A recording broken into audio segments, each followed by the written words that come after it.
ప్రభునందు దేవుని బిడ్డలారా, ప్రభువైన యేసుక్రీస్తు నామములో మీకు వందనాలు, మీకు శుభములు. మరొకసారి మిమ్మలను కలుసుకొని వాక్యాన్ని పంచుకోవటానికి దేవుడు నాకు ఇచ్చిన మరి అవకాశాన్ని బట్టి దేవునికి వందనాలు తెలియజేస్తున్నాను. ఈరోజు ఏం చెప్పాలి అని పరిశుద్ధాత్మ దేవుని ప్రేరేపణతో ప్రభు ఇది చెప్పు అని చెప్తే నేను చెప్తున్నాను. దేవుని బిడ్డలారా, నా నోటి మాటలు, నా హృదయ ధ్యానము నీకు అంగీకారమగును గాక అని మరి దావీదు ప్రార్థించాడు. మన నోటి నుండి, మన పెదాల నుంచి బయటకు వచ్చే ప్రతి మాట దేవుడు లెక్కలోనికి తీసుకుంటాడు. ఏ మాట పడితే ఆ మాట మనము ఎప్పుడూ మాట్లాడకూడదు. దేవునికి ఎంతైతే శక్తి ఉందో మన మాటల్లో కూడా అంత శక్తి దేవుడు పెట్టాడట.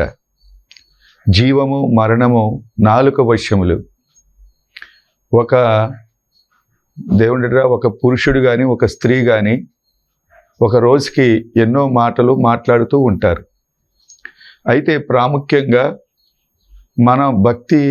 మన యొక్క జీవితంలో మన భక్తి మీద కానీ, మన ఆర్థిక స్థితుల మీద కానీ, మన పిల్లల మీద కానీ, మన వ్యాపారం మీద కానీ ప్రభావితం అయ్యేది ఏంటయ్యా అంటే, దేవునికి ఏదైతే నువ్వు మాట ఇచ్చావో ఆ మాటను నువ్వు నెరవేర్చుకునే వ్యక్తివిగా ఉండాలి. అలాగే మనుషులకు ఏ మాట అయితే నువ్వు ఇచ్చావో ఆ మాట నువ్వు నెరవేర్చుకునే వ్యక్తివిగా ఉండాలి. అలాగే భర్తతో భార్య, భార్యతో భర్త ఏ మాట అయితే ఇచ్చారో ఆ మాట నెరవేర్చుకునే వారిగా ఉండాలి. ఎందుకంటే క్రైస్తవుడు మనము ఆధ్యాత్మిక జీవితంలో మాట ఇవ్వాలి, మాట నెరవేర్చుకోవాలి అనే మాట. అయితే ప్రాముఖ్యంగా ఒక మాట బైబిల్ చదువుతాను. కీర్తన గ్రంథంలో 50 అధ్యాయము 5వ వచనంలో, బలి అర్పణ చేత నాతో నిబంధన చేసుకుని నా భక్తులను నా యొద్దకు సమకూర్చుడని. మనము నాతో నిబంధన చేసుకున్న వాళ్ళే భక్తులు. భక్తిపరుడు ఎవరయ్యా అంటే, ఎవరైతే దేవునితో నిబంధన చేస్తారో వారు నా భక్తులు అని మనం చూస్తున్నాము. మనము నిబంధన జనులము. ఏదైనా ప్రమాణము దేవుని ఎదుట కానీ మనుషులతో కానీ. మరొక మాట ఏంటంటే, ఇర్మియా గ్రంథము మనము 34వ అధ్యాయము 15వ వచనము, నా పేరు పెట్టబడిన ఈ మందిరమునందు నా సన్నిధిని నిబంధన చేసితిరి, నా దృష్టికి యుక్తమైనది చేసితిరి. పిమ్మట మీరు మనసు మార్చుకుని నా నామమును అపవిత్రపరిచిరి. మాట దేవుని సన్నిధిలో మనము అనేక సార్లు మాట ఇస్తూ ఉంటాం. మనం ఎప్పుడయ్యా అంటే మరి శుద్ధీకరణ లేకపోతే ఉపవాస ప్రార్థనలో మరి దైవజనులు, సహోదరుడా ఇది నీ జీవితంలో ఉంది అని అన్నప్పుడు, అయ్యా నేను నా త్రాగుడు మానేస్తాను, నా సినిమాలు, సీరియల్స్, లేకపోతే నా కంటిని ఎంతగానో అపవిత్రమైన బూతు బొమ్మలు నేను చూస్తున్నాను, నేను మానేస్తాను అని దేవునితో మనము ప్రమాణం చేస్తాము. రెండవదిగా ఇతరుల మనుషులతో కూడా మనము మాట ఇస్తూ ఉంటాము. అయితే నా మందిరంలో మీరు నిబంధన చేశారు, మరలా తిరిగి మీరు మనసు మార్చుకున్నారు, నా నామమును మీరు అపవిత్రపరిచారు. మాట నెరవేర్చకపోతే దాన్ని అతిక్రమించు వారిని దూడతో సమానులుగా, అంటే పశువుతో సమానులుగా దేవుడు ఎంచినట్లుగా మనం చూస్తాము. కాబట్టి మన యొక్క జీవితాల్లో, మన కుటుంబంలో దేవుని కోపము రేగింది, లేకపోతే దేవుని కోపం మన మీద ఉంది అని ఎప్పుడైతే మనకు ఆలోచన వస్తుందో, పరిస్థితులను బట్టి చూచిన వెంటనే మనము చెయ్యెత్తి ప్రమాణం చేస్తే దేవుని కోపం అట చల్లారుద్దట. కాబట్టి ప్రత్యేకంగా ఈ యొక్క సమయంలో ఈ చిన్న వాక్యాన్ని మీతో పంచుకోవాలని దేవుని యొక్క ప్రేరేపణతో ఈ వాక్యం చెప్తున్నాను. బ్రదర్, సిస్టర్, నీ యొక్క దేవునికి ఏదైనా నువ్వు మాట ఇచ్చావా? లేకపోతే ఇతరులతోనైనా నువ్వు ఎవరితోనైనా మాట ఇస్తే దాన్ని నువ్వు నెరవేర్చుకోవాలి అనే మాట. ఒక మాట, నెబుకద్నెజరు ప్రపంచాన్ని జయిస్తూ వచ్చాడు. అయితే ఆ యొక్క యోధా రాజ్యానికి వెళ్ళాడు. దేవుడు యోధా రాజ్యం మీద నువ్వు యుద్ధం చేయొద్దు.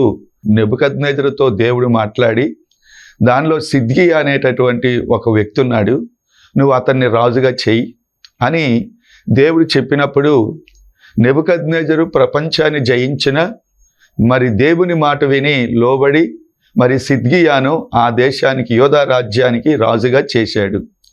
అయితే చేసేటప్పుడు నాతో నువ్వు నమ్మకంగా ఉండాలి. రెండవది, కొంతకాలం అయిన తర్వాత మరి ఐగుప్తు రాజుతో నువ్వు స్నేహం చేసి మరి నా మీదకి యుద్ధానికి నువ్వు రాకూడదు అని చెప్పినప్పుడు, అయ్యా నువ్వు నన్ను రాజుగా చేసావు, ఇంకా అంతకంటే గొప్ప మేలు నాకేముంది అని ఆ రోజున మాట ఇచ్చాడు నెబుకద్నెజరుతో సిద్కియా.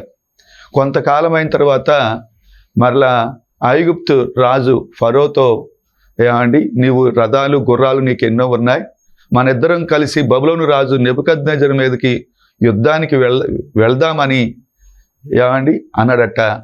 మీరు ఎప్పుడైనా ఆ యొక్క ఇశ్రాయేలీయులు 70 సంవత్సరాలు మరి బబులోను చెరలోనికి వెళ్తారని ఇర్మియా ద్వారానే దేవుడు అయాండి చెప్పాడు, లేకపోతే దేవుడు ప్రవచింపజేశాడు. అలాగే 70 సంవత్సరాలు అయిన తర్వాత మళ్ళా తిరిగి దానియేలు కూడా ప్రార్థన చేశాడు.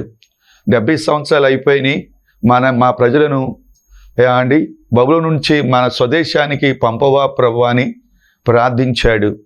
ఆ యొక్క కోరేషుని ఏమండి ఆ దేవుడు ప్రేరేపించి మరి ప్రజలందరినీ ఆ యొక్క దేశానికి యోధా దేశానికి ఇశ్రాయేలు దేశానికి వారిని తీసుకుని వెళ్ళినట్లుగా మనం చూస్తాము.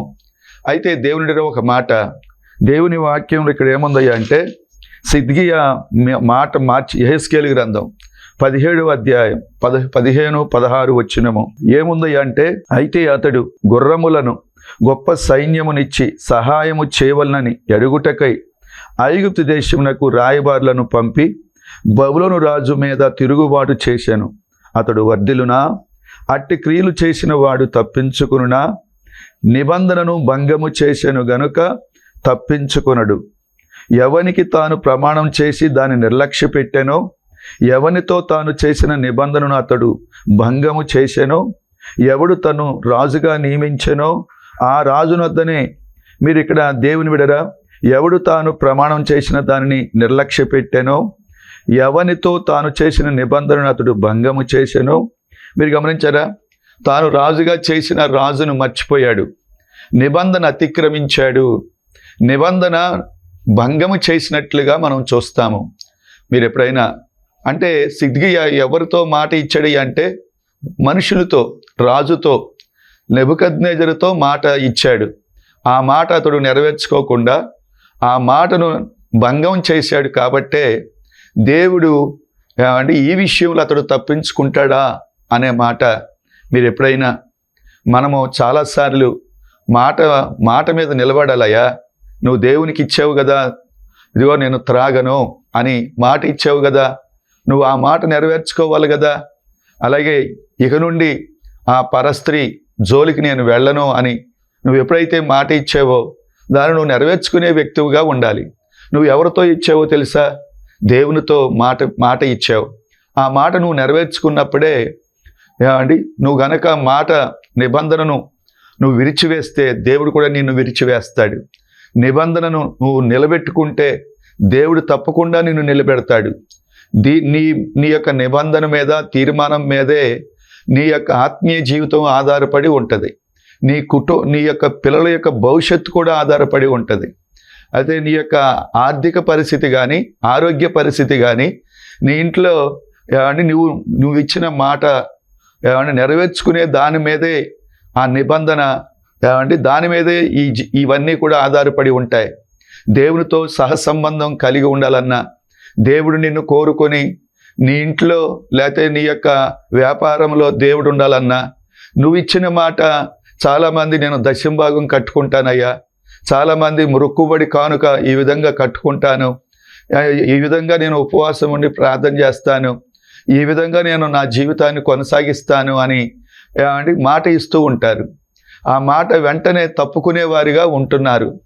నేను మాట మీద నిలబడతాం ఏంటయ్యా, నేను నిలబడేది కాళ్ళ మీద నిలబడతాను కానీ అనే నేను ఇచ్చిన మాట అన్నీ కూడా నెరవేర్చుకోవాలా? మనము నోటి నుండి వచ్చే ప్రతి మాట దేవుడు గుర్తిస్తున్నాడు అనే మాట.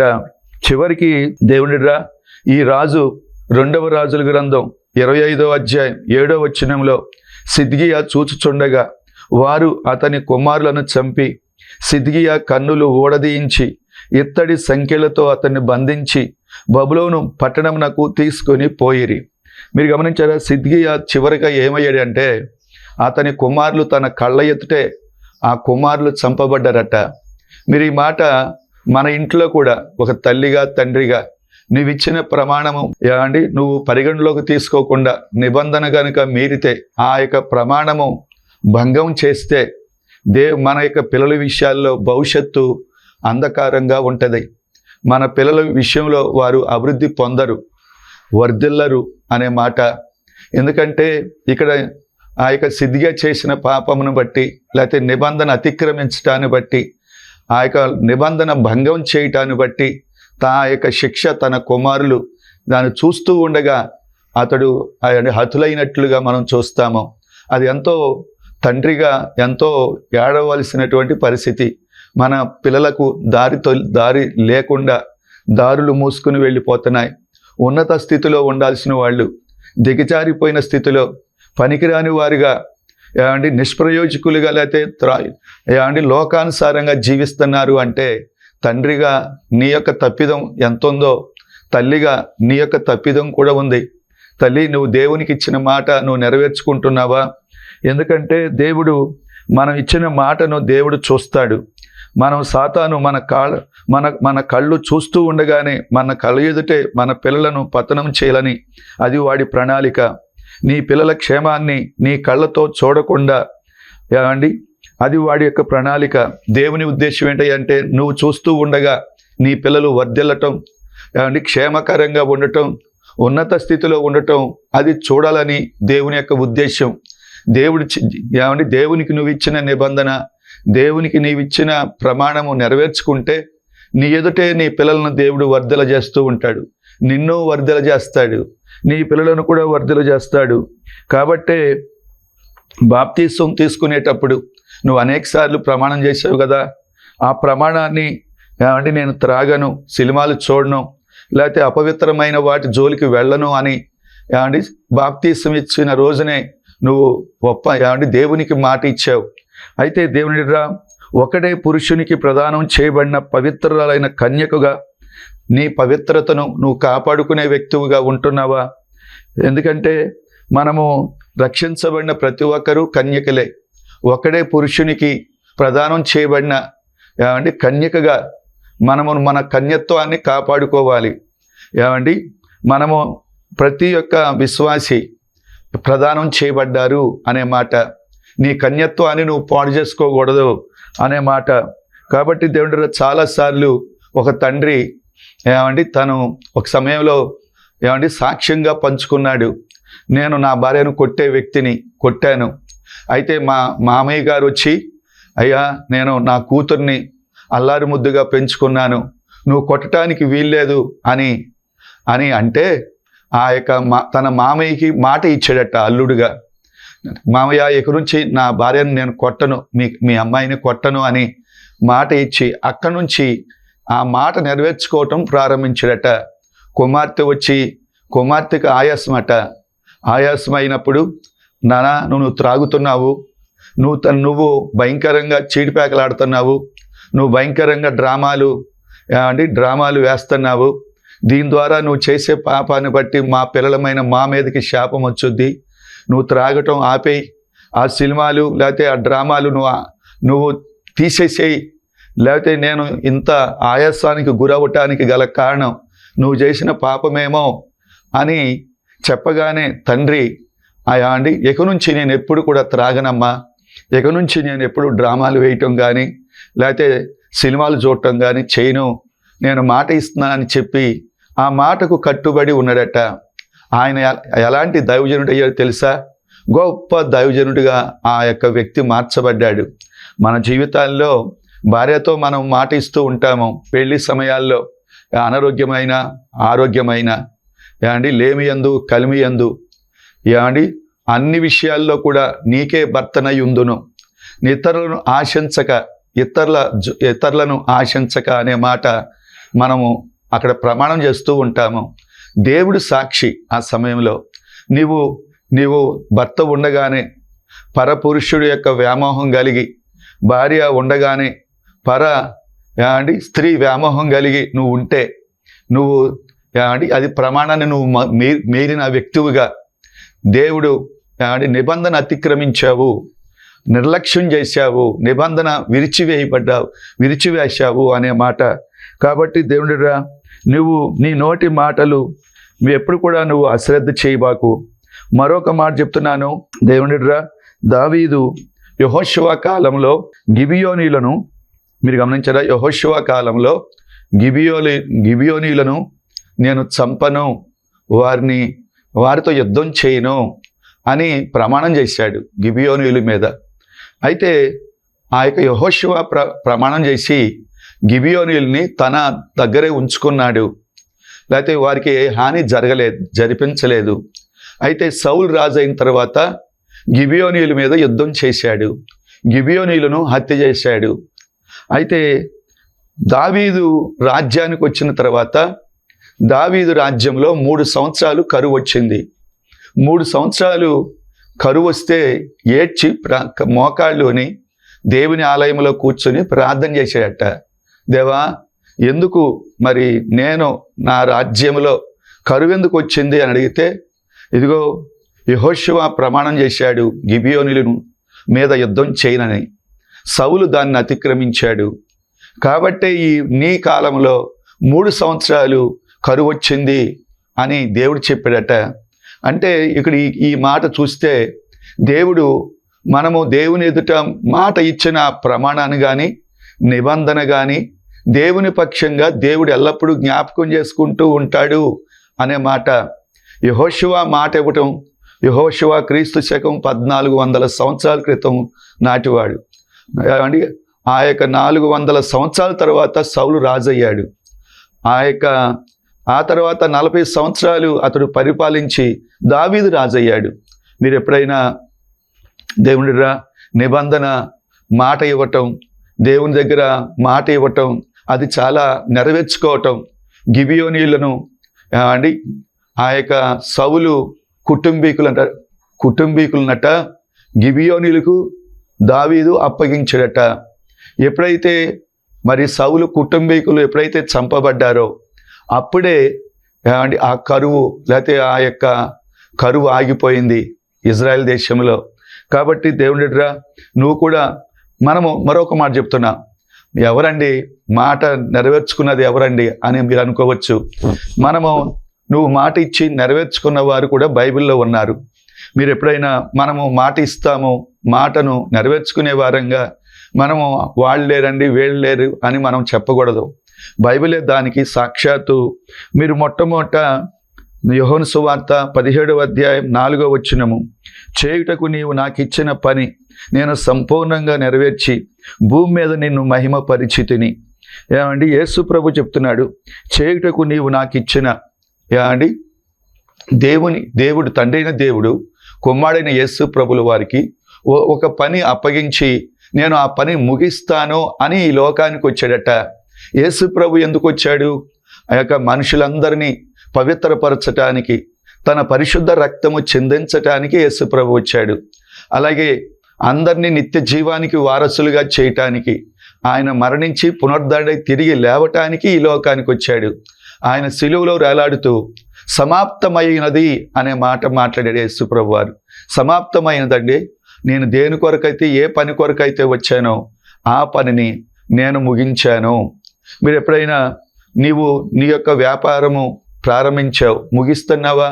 అయితే నీవు స్టడీస్లో ఇంజనీరింగో లేకపోతే డాక్టరో లేకపోతే మీరు చదువుతున్నారు, ఆ చదువు లేకపోతే ఆ స్టడీస్ విజయవంతముగా ముగిస్తున్నారా?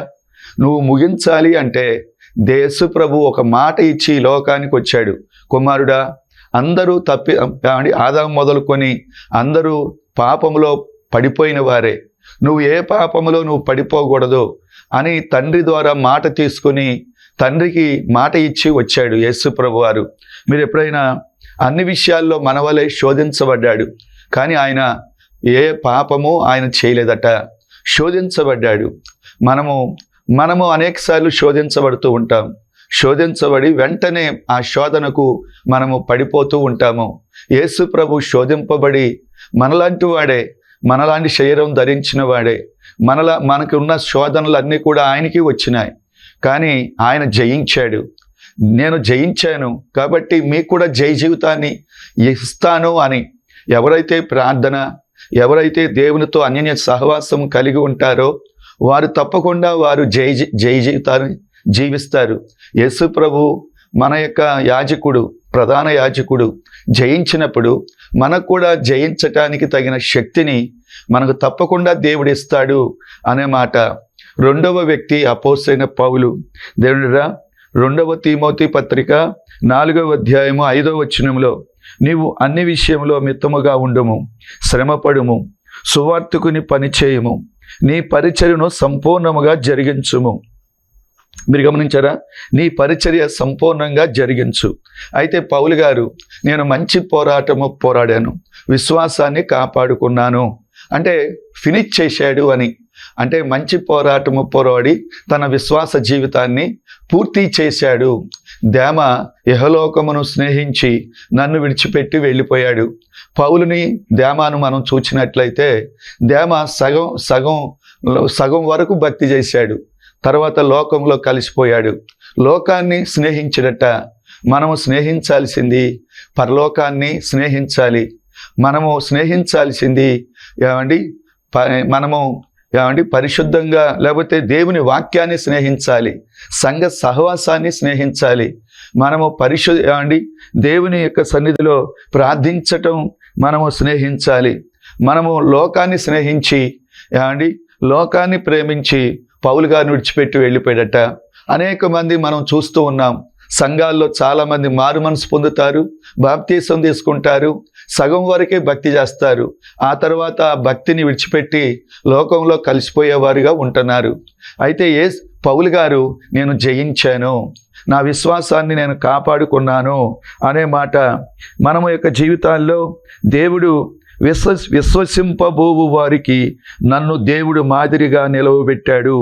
పౌలు గారు ఒక సమయంలో చక్కటి మాట అంటాడు, విశ్వసింపబోవు వారికి నన్ను దేవుడు మాదిరిగా నిలబెట్టాడు. 27 పుస్తకాలు క్రొత్త నిబంధనలో ఉన్నాయి. 14 పుస్తకాలు పౌలు గారి ద్వారా దేవుడు రాయించాడు. విశేషమైన ప్రత్యక్షతలు దేవుడు ఆయనకి ఇచ్చాడు. తల్లి, నీ జీవితంలో దేవుడు నీకు ఇచ్చిన 3వ మాట ఏంటంటే, దావీదు కూడా ఆ యొక్క మాట ఇచ్చి మాట నెరవేర్చుకున్నట్లుగా 119వ కీర్తన 106వ వచనము, నీ న్యాయ విధులను నేను అనుసరించేదనని నేను ప్రమాణము చేసి ఉన్నాను, నా మాట నెరవేర్చుదును. నీ న్యాయ విధులను నేను అనుసరించేదనని నేను ప్రమాణము చేసి ఉన్నాను, నా మాట నెరవేర్చుదును. మీరు ఈ మాట దావీదు రాసినట్లుగా మనం చూస్తాము. తల్లి, దావీదు గారు నెరవేర్చుకున్నాడు. మీరు ఎప్పుడైనా కరువు వచ్చినా దేవుని తట్టు తిరిగాడు. ఈ యొక్క సమయంలో నువ్వు మాట ఇచ్చి మాట నెరవేర్చుకునే వ్యక్తిగా నీ మాట మీదే, నీ పెదవుల నుండి నువ్వు పలికిన మాటల మీదే నీ పిల్లల భవిష్యత్తు కానీ, నీ ఆత్మీయ జీవితం కానీ, నీ యొక్క ఆర్థిక పరిస్థితి కానీ, నీ ఆరోగ్య పరిస్థితులు కానీ ఉంటాయి. నీ నోటిని జాగ్రత్తగా కాపాడుకోవాలి. దేవునిరా, నా నోటి మాటలు, నా హృదయ ధ్యానము నీకు అంగీకారం అవ్వాలి అని దావీదు గారు ప్రార్థించాడు. మీరు ఎప్పుడైనా యోబు గారు, నా కన్నులతో నేను నిబంధన చేసుకున్నాను, నిబంధన చేశాడట, తన కంటిని తాను పవిత్రంగా కాపాడుకున్నాడట. మీరు గమనించారా? మనము నిబంధన చేయాలి, నిబంధన నెరవేర్చుకోవాలి. రూతు కూడా నిబంధన చేసింది. తన అత్తయ్య అయిన నయోమితో నిబంధన చేసింది. ఆ నిబంధన నెరవేర్చుకుంది. ఆఖరి వరకు కూడా ఆ నిబంధన తప్పిపోలేదు. నిన్ను దేవుడు చూచేది అదే. మంచి పోరాటము నువ్వు పోరాడాలి. మన గురి, మన గమ్యం పరలోకం. ప్రతి ఒక్కరూ మనం పరలోక రాజ్యంలో మనం చేర్చబడాలి. మనము దేవుని ఇంటిలో మనం ఉండాలి. నువ్వు ఏ పని అయితే చేస్తున్నావో ఆ పని నువ్వు ఫినిష్ చేసే ఆ పనిలో విజయాన్ని ఉండాలి అంటే నువ్వు మాటకు కట్టుబడి దేవుని విషయంలో ఏ మాట అయితే ఇచ్చావో ఆ మాట నెరవేర్చుకునే వ్యక్తివిగా ఉండాలి. కాబట్టి నాయన ప్రమాణము భంగం చేసే వ్యక్తివిగా ఉండకూడదు, లేకపోతే దేవుని తడవు చేసే వ్యక్తివిగా ఉండకూడదు. ఎందుకంటే దేవుని మరి యోబు గారు భక్తులందరూ కూడా ప్రమాణం చేశారు, ఆ ప్రమాణాన్ని నిలబెట్టుకున్నారు. ఎందుకంటే మనము ఆపద సమయాల్లో ఏమండి మాట ఇస్తాము. ఒక సమయంలో ఒక మాట, ఒక ఆయన అన్నాడట 50,000 అప్పు తీసుకున్నాడట. అప్పు తీసుకున్న తర్వాత ఆ యొక్క 6 నెలల్లో కట్టేస్తాను అని చెప్పాడట. అయితే 6 నెలలు అయిన తర్వాత ఆ యజమాని దగ్గరికి వెళ్ళాడట. ఏమండి అప్పు తీసుకున్న వ్యక్తి యజమానుడు వెళ్ళాడు. వెళ్తే అనడట, అని కాదు, అతివరకు నా పేరేంటి శంకరయ్య, ఇప్పుడు నా పేరే తెలుసా సీమోను. ఏమండి నేను పాత శంకరయ్యకి ఇచ్చావు, సీమోనికి ఇవ్వలేదు కదా అన్నాడట. మీరు ఎప్పుడైనా దేవుడు ఈ సమయాల్లో నువ్వు నెరవేర్చుకో. మీరు ఒక మాట చదువుతాను, దేవుడిరా మన యొక్క జీవితాల్లో నువ్వు ఇచ్చిన మాట నెరవేర్స్తే నీకు ఇచ్చిన మాట దేవుడు నెరవేరుస్తాడు. నువ్వు దేవునితో చేసిన ప్రమాణాన్ని నువ్వు కాపాడుకుంటే నీతో చేసిన ప్రమాణాన్ని దేవుడు కాపాడటం ప్రారంభిస్తాడు. నువ్వు బాప్తీసం తీసుకున్నప్పుడు చేసిన ప్రమాణాన్ని, లేకపోతే మాటను, అలాగే ఆ యొక్క పెళ్లి చేసుకున్నప్పుడు చేసిన పెళ్లిలో నువ్వు ఇచ్చిన ప్రమాణాలు నువ్వు నిలబెట్టుకోవాలి. దేవునితో ఇచ్చిన మాట, అలాగే నీ సహోదరుడితో ఎవరితోనైతే మాట ఇచ్చావో ఆ మాటను నువ్వు నిలబెట్టుకోవాలి. నేను చెప్పాను కదా, యెహోషువ గిబియోనులతో చేసిన ప్రమాణాన్ని అతడు నిలబెట్టుకున్నాడు. మాట దేవుని యెహోవా నామాన్ని బట్టి మనం మాట ఇచ్చాం కాబట్టి వారిని ఏం చేయకూడదని వదిలేసేసాడు. వారు ఇశ్రాయేల్లోనే కలిసి నడిచారు. దేవుని ఈ సమయంలో నువ్వు ఎలా ఉన్నావు, నీ పరిస్థితి ఎలా ఉంది? నువ్వు ప్రార్థన చేసుకోవచ్చు కదా. మనసు మార్చుకుని మరలా లేపబడి దేవునికి ఏదైతే మాట ఇచ్చావో ఆ మాట మీద నిలబడటానికి నువ్వు ప్రయత్నం చేయి, ప్రార్థన చేయి. మరలా దేవుని కొరకు నువ్వు బ్రతుకు. దేవుడు నిన్ను తప్పకుండా ఆస్వాదిస్తాడు. నిన్ను తన కుమారుడుగా పరిగణలోకి తీసుకొని నిన్ను హత్తుకొని ఆయన ప్రేమను పంచుతాడు. దేవుడు ఈ యొక్క వాక్యాన్ని దీవించును గాక. తండ్రి, నేను ఇచ్చిన ఆయన నీ బిడ్డలకి నీ వాక్యం అందించి ఉండగా ఈ వాక్యము, ఈ వర్తమానము వృధా కాకుండా ఫలభరితంగా చేయి. అనేక మందికి దీవెనకరంగా చేయి. వారి హృదయాలు, వారి మనసులు మార్చమని యేసు నామమున అడుగుచున్నాను తండ్రి.